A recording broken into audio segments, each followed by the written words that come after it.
오늘 주요 뉴스입니다. 미국이 새로운 국방 전략을 발표했습니다. 북한을 억제하는 주도적인 책임은 한국에 맡기고 미국은 제한적인 지원을 하겠다는 점을 분명히 했습니다. 이해훈 기획예산처 장관 후보자 인사청문회가 오늘 새벽까지 이어졌습니다. 이 후보자의 거취를 두고 청와대가 숙고에 들어갔습니다. 강추위 속 서울 구로구에 있는 오피스텔과 상가 900여 세대에 전기 공급이 끊겼습니다.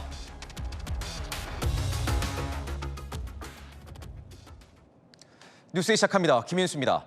트럼프 행정부가 새 국가 방위 전략을 공개했습니다. 대북 억제에 대한 주도적 책임은 우리나라에 맡기고 미국은 제한적으로 지원하겠다는 내용이 담겼습니다. 주한미군의 역할과 한미 연합 방위 체계가 조정될 수도 있다는 분석이 나옵니다. 오늘의 첫 소식 뉴욕에서 조아라 특파원이 전합니다. 현지 시각 어제 트럼프 2기 행정부의 첫 국방 전략이 공개됐습니다. 새 국방 전략에는 한국은 매우 중요하면서도 더 제한적인 미국의 지원을 받으며 대북 억제에서 1차적인 책임을 질 능력이 있다며 한반도의 주된 방어 책임이 한국에 있다는 내용이 명시됐습니다. 재래식 전쟁은 한국이 주도하고 핵 우산 역할은 미국이 한다는 기조를 재확인한 것으로 풀이됩니다. 아울러 한국이 한반도의 안보 분담금을 더 내야 한다는 트럼프 대통령의 생각을 다시 한번 강조한 셈입니다.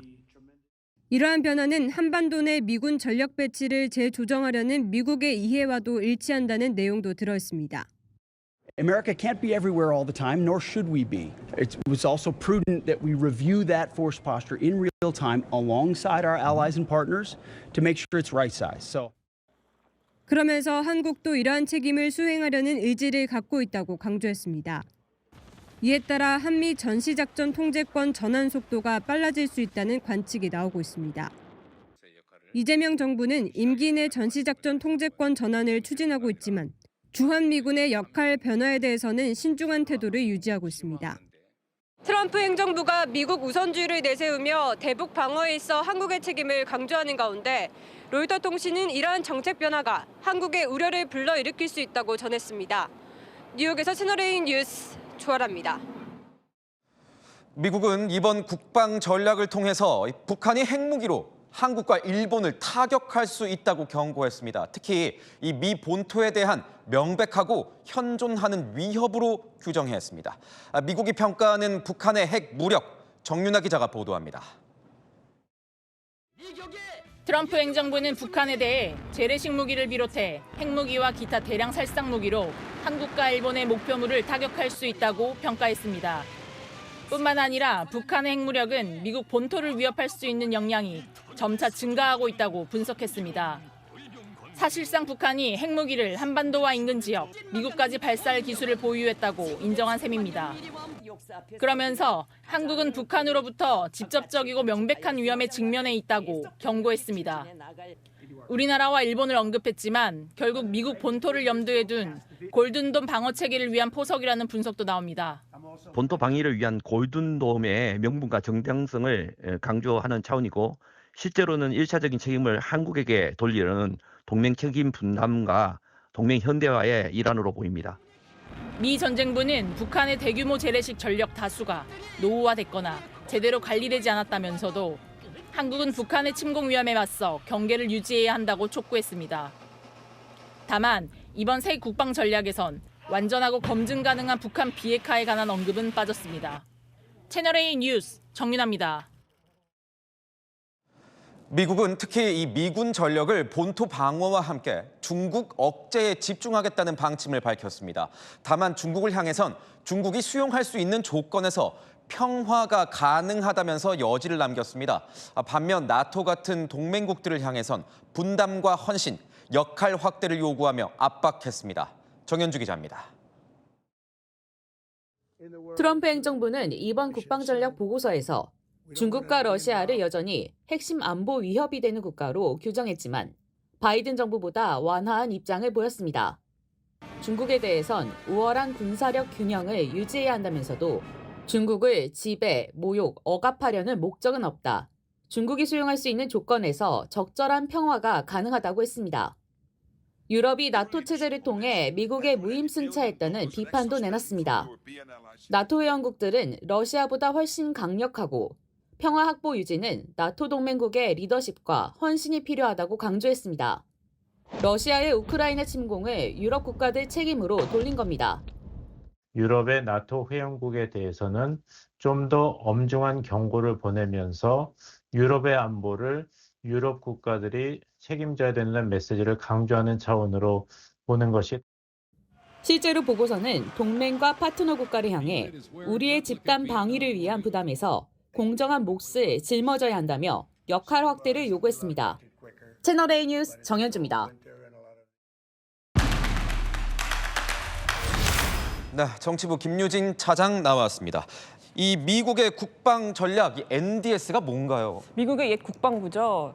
이제 전쟁부로 불리는데 미국 국방 운영 전략의 큰 틀을 정리해서 담은 보고서입니다. 새 행정부가 출범할 때마다 나오는데요. 이번에 23페이지 분량으로 나왔습니다. 트럼프 2기 행정부가 내놓은 첫 문서인데 앞으로 트럼프 정부가 취할 국방 전략의 방향을 총 정리했다고 보면 됩니다. 여기에 주한미군에 대한 언급이 담겼습니까? 직접적인 언급은 없습니다. 대신 한국이 북한을 상대하는 데 있어서 지금보다 더 많은 역량을 투입해야 한다면서 이런 변화는 한반도에서 미군의 태세를 업데이트하는 데 있어 미국의 이익과 부합한다 이렇게 썼어요. 한반도에서 미군의 태세라는 게 주한미군을 의미하는 걸로 볼 수 있고요. 이걸 업데이트한다고 하는 거여서 눈길이 갑니다. 업데이트라. 그럼 뭐 어떻게 바뀐다는 건가요? 미국은 본토 방어 그리고 중국 억지에 집중을 하려고 하거든요. 그렇다 보니 우선 가장 우려가 큰 게 주한미군의 규모나 역할을 조정할 가능성입니다. 트럼프 행정부는 지금까지 대북 방어에 동원해 오던 주한미군을 이제는 중국의 위협, 그러니까 대만 유사시에 동원할 수 있다고 주장합니다. 전략적 유연성을 말하는 건데요. 지난해 11월 피트 헤그세스 전쟁부 장관이 방한했을 당시에도 주한미군의 전략적 유연성이 필요하다는 얘기를 했었고요. 지난해 12월 말 평택의 주한미군 기지 캠프 험프리스에 있던 미 육군 아파치 대대 2개 중 1개가 비활성화됐다는 사실이 전해지기도 했죠. 아파치 헬기 48대 중에 24대를 철수했는데 이 조치가 주한미군 병력 감소로 이어지는 것 아니냐 이런 우려가 있었습니다. 주한미군 규모가 축소된다는 건가요? 최소한 미국이 그걸 일방적으로 결정할 수는 없습니다. 일단 올해 미 의회 국방수권법에 현재 28,500명인 주한미군 규모를 줄이는데 예산을 못 쓰게 하는 조항이 포함되어 있고요. 우리 정부의 국방 예산 확대 기조가 트럼프 행정부의 동맹 책임 강화 요구와 맞아떨어지는 측면이 있어서 일단은 갈등이 확대될 여지가 크지 않다는 게 전문가들 얘기입니다. 다만 한국이 스스로 대북 억제를 책임지면 미국으로선 주한미군을 다른 지역에 투입할 여력을 갖게 되는 만큼 당장 감축은 아니어도 조정될 가능성은 열려 있습니다. 우리 안보는 어떻게 되는 겁니까? 뭐 정부 입장이 나온 게 있습니까? 일단 미국의 전략에 대해서 우리 정부도 인지를 하고 대응을 해왔거든요. 지난해 초 트럼프 행정부 출범 이후 동맹 현대화 등의 이름으로 한미 간에 다양한 논의가 있는 걸로 파악되고요. 정부도 우리가 처한 현실을 강조해 안보 공백을 최소화한다는 입장입니다. 마침 이번 보고서 작성을 주도한 걸로 알려진 엘브리지 콜비 미국 전쟁부 정책차관이 내일 방한합니다. 주한미군의 역할 등과 관련해 한미 간에 더 진전된 논의가 이어질지 지켜봐야겠습니다. 네, 잘 들었습니다. 지금까지 아는 기자 김유진 차장이었습니다. 이해훈 기획예산처 장관 후보자의 청문회는 15시간 가까이 이어지면서 오늘 새벽에야 끝이 났습니다. 갖가지 논란과 의혹을 두고 여야 모두에서 질타가 쏟아졌는데요. 특히 아파트 부정 청약 의혹에 대한 지적이 본물 터지듯 쏟아졌습니다. 청약을 위해서 25평짜리 아파트에 일가족 5명이 산 것처럼 위장 전입을 한 것 아니냐는 겁니다. 이 후보자 밤에 가서 잠만 잤다고 해명했습니다. 강보인 기자의 보도입니다. 용산에 25평 아파트에 그 며느리가 또 나가서 다른 데 살고 했을 때 5명이 가서 살았잖아요. 그죠? 그 어떻게 살고 지냈습니까? 아까 말씀드린 대로 저희가 대부분 밤에 가서 잠만 자는 아니, 마루도 잤습니까? 예. 아니 근데 의원님은 댁에 계실 때 안 그러시나요? 마루에는 안 자죠. 네. 방에 자지 왜 마루 잡니까? 이해훈 기획예산처 장관 후보자의 반포 아파트 청약 당첨 발표 일주일 전 80평대 아파트에 거주하던 이 후보자 가족 5명이 갑자기 용산의 25평 아파트로 전입한 사실을 두고 공방이 벌어졌습니다. 가족 5명이가 잠만 잤다. 그것도 좀 25평에서. 막내는 할머니 댁에 많이 갔었고요. 장남 부부관계 악화 해명에도 수상한 전입전출 행적에 여야를 가리지 않고 맹공이 이어졌습니다. 왜 하필이면 그 아들과 사이가 되게 불안정해져 있는 그 며느리가 있던 그 하필 왜 그 용산 그 아파트에 전입을 한 겁니까? 그 상식적으로 이해가 안 되지 않습니까? 선거 상황이 굉장히 복잡했습니다. 경찰 수사 이런 것도 있었고요. 그래서 제가 다른 집을 구하러 다닐 그럴 시간이 없었습니다. 채널A 뉴스 강부인입니다. 청문회에서는 이해훈 후보자 장남의 대학교 특혜 입학 의혹도 조명됐습니다. 이 후보자의 아들이 할아버지, 그러니까 이 후보자의 시아버지가 받은 훈장 덕분에 특별 전형으로 입학을 했다는 건데요. 이 후보자는 자신이 만든 전형이 아니라고 방어를 했습니다. 정성원 기자가 보도합니다. 이해훈 기획예산처 장관 후보자 장남의 연세대 입학 의혹. 이 후보자는 시아버지인 김태호 전 내무장관 훈장으로 특혜를 입은 것이란 지적이 나오자 반발했습니다. 한국에서 그 장관했던 사람의 손자 대학 입학할 때 특혜 받는 게 그게 사회통합에 도움이 되는 겁니까? 의원님, 근데 저는 제가 그 전형을 만든 것도 아닙니다. 그걸 떠나가지고 지금 고위공직 법적으로 문제 있냐 그걸 떠나가지고 국민의 눈높이에서 지금 묻는 거지 않습니까? 2023년 이 후보자 장남이 국책연구기관에 지원하면 했던 논문을 아빠 찬스로 꼬집은 데에도 강하게 맞섰습니다. 아빠의 기대는 장남도 또 연구 양심을 저버린 김용세 교수도 참 부끄러운 모습입니다. 의원님, 자 후보자 잠깐만요. 가만히 계세요. 반론할 기회를 왜 안 주십니까? 이 후보자 국민의힘 현수막 개첩에 관여하지 않았다고도 했는데 제가 하는 건 아니라는 건 알고 계실 거고 뭐 당에서 내리면 다 사무국장이 알아서 다는 거고요. 하지만 이 후보자가 당원협의회 대화방에서 글씨체와 로고, 위치까지 일일이 지시한 정황이 확인됐습니다. 정말 좀 가증스럽다는 느낌을 많이 받았고요. 통상적으로 당협위원장 허가가 없으면 절대 개첩을 할 수 없는 거거든요. 채널A 뉴스 정성원입니다. 이해훈 후보자, 이제 공은 청와대로 넘어갔습니다. 이해훈 후보자의 거취를 두고 대통령의 고심도 깊어지고 있는데요. 곧바로 결론을 내리기보단 주말 동안 여론을 살핀 뒤에 판단하겠다는 방침입니다. 이상원 기자의 보도입니다. 이재명 대통령은 이해훈 기획예산처 장관 후보자의 거취를 두고 숙고에 들어갔습니다. 청와대 관계자는 주말 사이 정치권과 국민들의 반응을 더 지켜보려 한다고 밝혔습니다. 청문회는 끝났지만 국회가 아직 인사청문 경과보고서 채택 여부를 결정하지 못한 만큼 여론을 살핀 뒤 결론을 내리겠다는 겁니다. 다만 또 다른 청와대 관계자는 청와대 내부에서도 긍정적으로만 볼 수는 없는 상황이라고 설명했습니다. 여당도 신중한 입장을 보이고 있습니다. 저희 당 인사청문위원이셨던 분들의 SNS를 보아도 참 어려운 청문회였다. 뭐 이런 소회도 남기셨습니다. 국민의 눈높이에 맞게 진행할 것으로 보고 있습니다.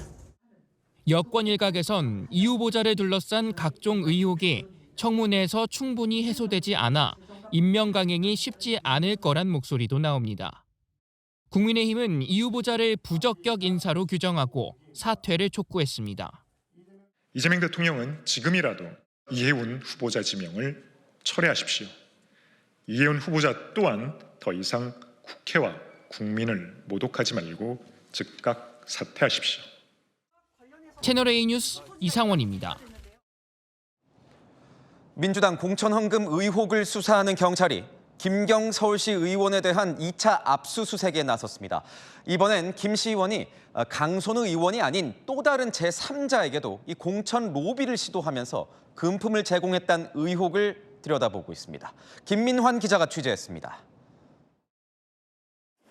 김경 서울시 의원의 자택에 파란 상자를 들고 등장한 경찰 수사관들. 어떤 자료 위주로 확보하시려고 그러시는 건가요? 증거 인멸 상황은 없는 건가요? 경찰은 오늘 오전 김 시의원의 자택과 모친 자택, 시의회 의원회관 등 5곳을 압수수색했습니다. 2023년 강서구청장 보궐선거 로비 의혹과 관련해선 이번이 첫 강제 수사입니다. 경찰은 지난 19일 선관위로부터 김 시의원의 금품 전달 의혹이 담긴 녹취록을 넘겨받았습니다. 녹취록에는 김 시의원이 전직 서울시의회 의장 양모 씨와 공천 논의를 한 정황이 담긴 걸로 전해졌습니다. 오늘 압수수색 대상엔 양 씨 자택도 포함됐습니다. 혐의는 정치자금법 위반으로 압수수색 영장에는 2023년 6월경 김 시의원이 양 씨에게 공천 청탁을 문의했다는 내용이 기재됐습니다. 공천 자금이 오간 정황도 담았지만 액수를 구체적으로 특정하진 않은 걸로 알려졌습니다. 로비 창구로 지목된 당사자는 청탁 사실을 부인하고 있습니다. 양 씨는 채널A와 통화에서 김 시의원이 잘 이야기를 해달라고 말해 알겠다고만 대답했다고 답했습니다. 다만 절대 금품을 전달하지 않았다고 해명했습니다. 경찰은 서울시 의회로부터 제출받은 PC를 통해 총 120여 개에 달하는 녹음 파일을 분석 중입니다. 채널A 뉴스 김민환입니다. 살을 내는 듯한 강추위에 밤사이 폭설까지 내리면서 동장군이 기승을 부리고 있는데요. 서울 구로구에서 900세대가 넘는 오피스텔과 상가에 이 전기 공급이 끊기면서 난방과 온수 공급이 중단됐습니다. 강추위에 동파된 배관에서 흘러나온 물이 전기시설을 덮치면서 발생한 사고였습니다. 어젯밤부터 무려 20시간 동안 이 정전이 계속 이어지면서 주민들이 큰 불편을 겪었습니다. 홍지혜 기자가 취재했습니다. 오피스텔의 방안이 컴컴한 채 촛불만 켜져 있습니다. 한낮이지만 실내 온도는 8.5도. 냉기가 가득해 두꺼운 외투를 입고 생활합니다. 총 930가구가 사는 서울 구로구의 한 오피스텔에서 정전이 발생한 건 어젯밤 9시 30분쯤. 지하 2층 전기실에 물이 들어차면서 전기가 끊긴 건데 강추위로 배관이 동파되면서 누수가 발생한 것으로 추정됩니다. 오피스텔 1층 상가도 정전이 됐는데요. 키오스크도 작동이 되지 않고 있고요. 아이스크림은 전부 급히 다른 곳으로 옮기면서 냉동고는 텅 비었습니다. 윗집도 가전제품들이 모두 멈췄습니다. 이 물주머니 다 녹아서. 이거 얼음 그냥 원래 얼음이었는데? 네. 주민들은 핫팩과 생수를 받아갑니다. 옷 다 껴입고 그러고 잤는데 많이 춥더라고요. 그래서 뭐 찜질방 지금 검색도 해봤고 떨면서 사실 몸이 많이 쑤셔요. 바닥은 이제 보일러가 안 들어오니까 시려가지고 소파 위에 있거나 아니면 침대 위에 있거나. 주민들을 추위에 떨게 했던 지난밤 정전은 20시간 만인 오늘 오후 5시쯤에야 해소됐습니다. 채널A 뉴스 홍재입니다. 일주일 내내 이어지고 있는 이번 한파. 오늘 아침엔 영하 18도까지 떨어진 곳도 있었습니다. 얼마나 추운지 폭이 80m나 되는 폭포마저 얼어붙었습니다. 다음 주에도 평년보다 추운 날씨가 이어진다고 합니다. 보도에 강경모 기자입니다.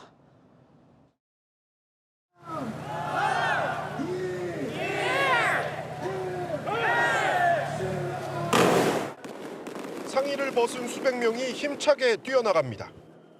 강원 최북단 철원 한탄강변을 맨몸으로 달리는 이색대회입니다. 한파에 살을 내는 칼바람까지 불었지만 참가자들은 완주 의지를 불태웁니다. 이 정도 추위는 얼마든지 이길 수 있습니다. 화이팅! 지금은 날씨가 춥지만 다니면 3km 정도 다니면 열이 나요. 완주합니다. 오늘도 향로봉이 영하 18도까지 떨어졌고 철원이 영하 17도, 서울이 영하 8.8도 등 한파가 기승을 부렸습니다. 폭이 80m에 달하는 직탕폭포인데요. 연일 한파에 꽁꽁 얼어붙으면서 거대한 얼음판으로 변해버렸습니다. 되게 멋있어요. 옷을 좀 많이 따뜻하게 입고 또 갖춰서 가지고 왔습니다. 철원 너무너무 추워요. 추워요. 내일도 중부지방을 중심으로 영하 10도를 밑도는 한파가 이어집니다. 다음 주에도 평년보다 추운 날씨는 계속될 전망입니다.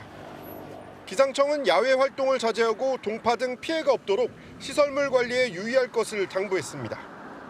채널A 뉴스 강경모입니다. 터널 안에서 승용차와 화물차가 부딪히는 교통사고가 발생했습니다. 승용차에 불이 붙으면서 하마터면 이 대형 사고로 이어질 뻔했는데요. 운전자들이 침착하게 대응을 하면서 추가 피해를 막았습니다. 홍진우 기자가 보도합니다. 터널을 달리는 25톤 화물차. 승용차가 바짝 붙더니 그대로 들이받습니다. 승용차 앞부분이 화물차에 끼어 끌려가다 갓길에 멈춥니다. 사고 충격에 승용차 앞부분에서 불길이 치솟기 시작합니다. 사고 차량 운전자들이 나와 소화기로 불을 끄려고 애씁니다.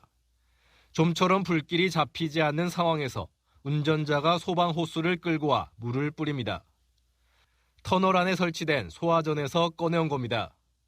운전자들의 침착한 대응 덕에 불은 얼마 안 돼 꺼졌습니다. 고속도로 터널은 연기 확산이 빠르고 대피가 어렵다 보니 화재 발생 시 대형 사고로 이어질 위험이 큽니다. 1km 이하 구간 터널엔 50m 간격으로 소화기가 배치돼 있고 1km 이상인 경우엔 소화기와 소화전이 설치돼 있습니다. 운전자들이 소화기와 소화전이 있는 걸 알고 적극 활용하면서 초기 진화에 성공한 게 더 큰 피해를 막은 겁니다. 초기 진화에 실패한 경우엔 신속한 대피가 우선입니다. 차량 엔진을 끄고 키를 꽂아둔 채 터널 밖으로 탈출 또는 100m마다 간격으로 비상구를 이용하여 반대 차선 터널로 대피하셔야 합니다. 손수건이나 물티슈로 코와 입을 막고 최대한 몸을 낮춰 대피하는 것이 좋습니다. 채널A 뉴스 홍진우입니다. 요즘 안전 자산에 대한 투자 수요가 이어지면서 은값이 치솟고 있습니다. 국제 은값이 사상 처음으로 온스당 $100를 넘어섰습니다. 주말인 오늘 금은방은 많은 사람들로 북적였는데 무려 4시간이나 기다린 손님도 있었습니다. 그리고 이 집에 있던 은수저를 들고 팔러 나온 사람들도 있었습니다. 김지윤 기자입니다. 주말인데도 금은방이 사람들로 빼곡합니다. 계단까지 이어진 줄, 금과 은, 장신구 등을 팔러 온 사람들입니다. 10시 반부터 4시간 정도 밥도 못 먹고 기다리고 있습니다. 근데 오늘 은값이 제일 높다 그래가지고 결혼 자금이 조금 필요해서 30년 전 구매한 은수저 세트도 등장했습니다. 혼수로 손쉽게 장만하던 은수저 세트 3개가 금 한돈 값을 넘었습니다. 이게 얼마냐면 936,800원. 와. 목걸이, 귀걸이, 은으로 된 장신구는 죄다 챙겨 나왔습니다.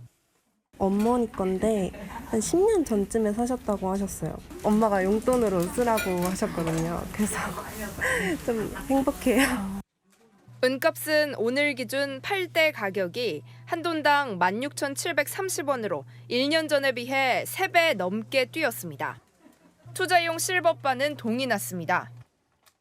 실시간 재고 확인이 가능한 안내 모니터입니다. 실버바는 전부 품절이고 그나마 예약 구매가 되는 게 제일 큰 1kg짜리인데요. 최소 2달은 기다려야 합니다. 678만 5천 원짜리도 불티나게 팔리는 겁니다. 지금 500g짜리, 100g짜리 저 다 하고 있었는데 2kg짜리 주문이 이렇게 많으니. 시간이 지나 변색유됐다고 해서 은의 가치가 떨어지는 건 아닙니다. 순도, 중량이 동일하면 시세 적용엔 차이가 없습니다. 은을 보관할 때는 습도 낮은 곳에 보관하고 세척액과 전용 천을 사용하면 원래 색을 되돌릴 수 있습니다. 채널A 뉴스 김지윤입니다. 모든 사람이 휴머노이드 로봇을 소유하는 시대가 올 것이라고 예고를 했던 인물, 바로 일론 머스크 테슬라 CEO입니다. 이미 사람과 닮은 이 휴머노이드 로봇들은 산업 현장 곳곳에 투입되고 있는데요. 특히 현대차 같은 이 전 세계의 이 자동차 회사들이 자동차를 만드는 로봇 개발에 열을 올리고 있습니다. 공상과학 소설이나 영화에서나 볼 법한 장면들, 이미 현실이 된 듯합니다. 장호림 기자입니다. 스스로 차량 부품을 집어들고 작업대로 이동합니다. 금속 패널을 구멍에 정확히 끼워 넣습니다. BMW가 도입한 미국산 휴머노이드 피규어 2는 정밀함이 장점입니다. 머리와 허리가 360도 돌아갑니다. 팔목 등 관절들이 자유자재로 꺾이는 현대차의 아틀라스. 반도체 공정 같은 섬세한 작업의 제격입니다. So as you can see, Atlas here has joints that can move 360 degrees. This lets Atlas move even more efficiently than humans. 부품을 손으로 집어 상자 안에 정리하고 계단도 손쉽게 오르내립니다. 사람들과 인사를 나누며 간식도 집어주는 테슬라의 옵티머스는 뛰어난 인공지능 성능으로 곧 상용화도 앞두고 있습니다. We do have some of the Tesla Optimus robots doing simple tasks in the factory. I think we'd be selling humanoid robots to the public. 사람만큼 날렵한 중국 유니트리사의 휴머노이드는 한 대당 최저가 800만 원으로 중국 자동차 생산에 투입되고 있습니다. 전 세계 자동차 제조 현장에 휴머노이드 각축전이 벌어지고 있습니다.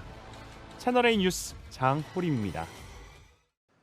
미국을 방문 중인 김민석 국무총리가 제이디 벤스 미국 부통령을 만났습니다.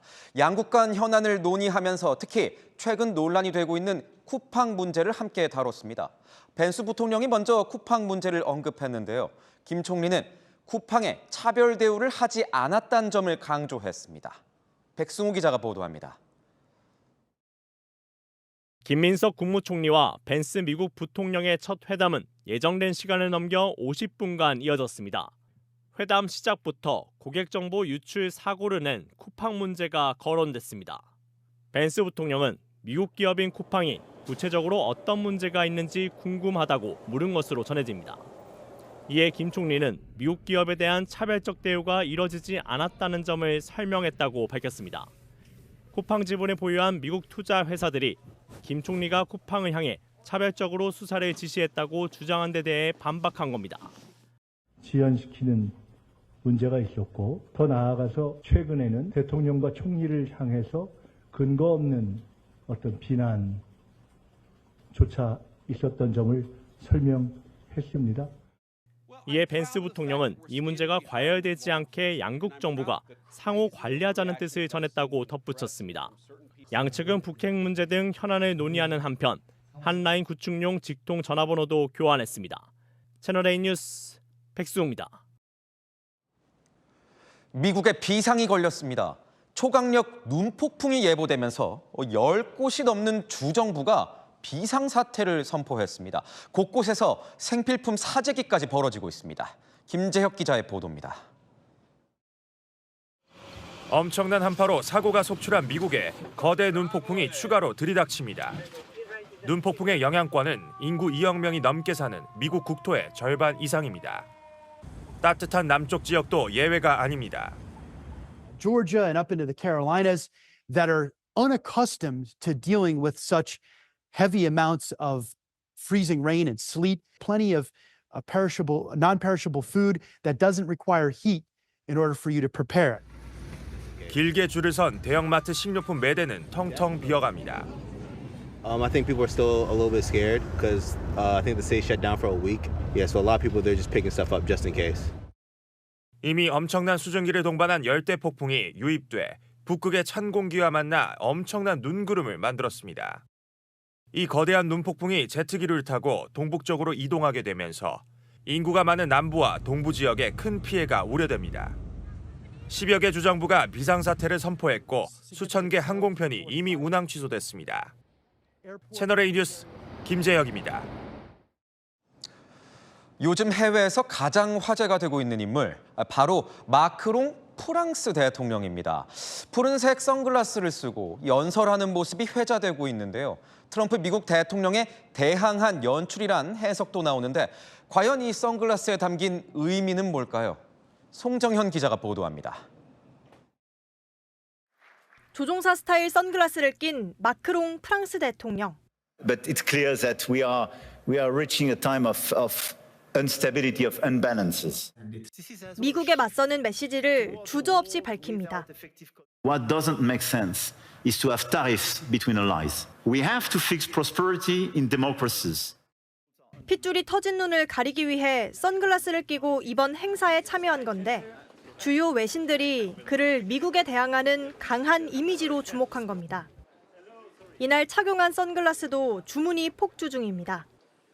프랑스 명품 알리 쥘리엥 제품으로 우리 돈 약 113만 원. 회사 주가도 약 30% 가까이 올랐습니다. I want to buy the same eyewear of Macron and so. 한편 다보스 포럼에 깜짝 등장했던 일론 머스크 테슬라 CEO는 베네수엘라나 그린란드에 대한 트럼프 대통령의 행보를 지적하듯 뼈 있는 한마디를 날립니다. I heard about the formation of the peace summit, And I was like, is that PIEC? 트럼프 대통령, 다보스 포럼의 주인공은 맞았지만 화제성은 비껴간 듯 보입니다. 채널A 뉴스 송정현입니다. 인도에서 한 청년이 탑에 올라갔다가 붙잡혔습니다. 아파트 30층 높이 탑 꼭대기에 올라가서 안전장치 하나 없이 아찔한 묘기를 부리다가 체포된 겁니다. 이현용 기자입니다. 인도 북부 히사르의 진달타워, 높이 86m 아파트 30층에 달합니다. 한 청년이 이 타워 꼭대기에 올라 물구나무를 섭니다. 난간에 매달린 채 고기에도 선보입니다. 영상이 퍼지면서 청년은 공공안전을 위협한 이유로 경찰에 붙잡혔습니다.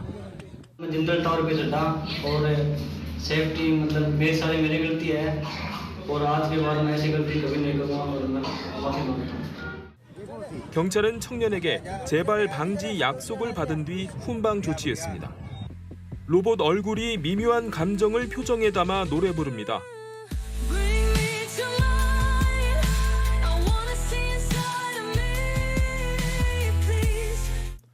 비밀은 피부 속 수많은 모터와 인공지능 기술.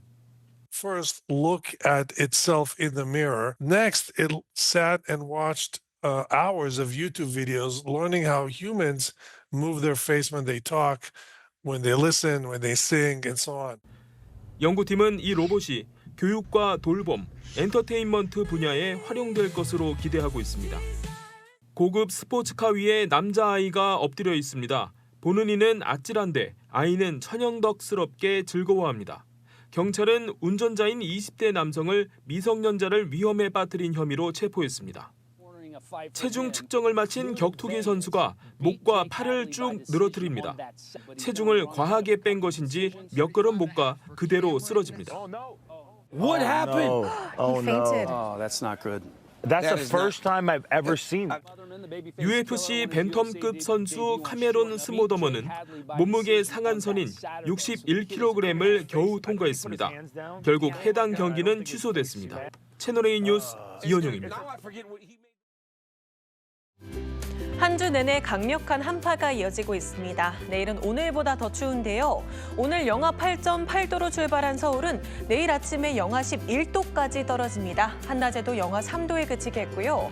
한파특보가 내려진 중부지방을 중심으로 매우 춥겠습니다. 내일 전국이 대체로 맑겠습니다. 다만 동쪽 지역에 건조함에 더해 동해안에는 바람이 거세게 불어오겠고 그 밖에도 강풍의 체감온도를 끌어내리겠습니다. 내일 아침 기온은 서울이 영하 11도, 춘천 영하 15도, 부산 영하 3도로 출발합니다. 한낮에는 서울 영하 3도, 청주 영하 1도, 광주는 2도로 중부지방은 한낮에도 영하권입니다.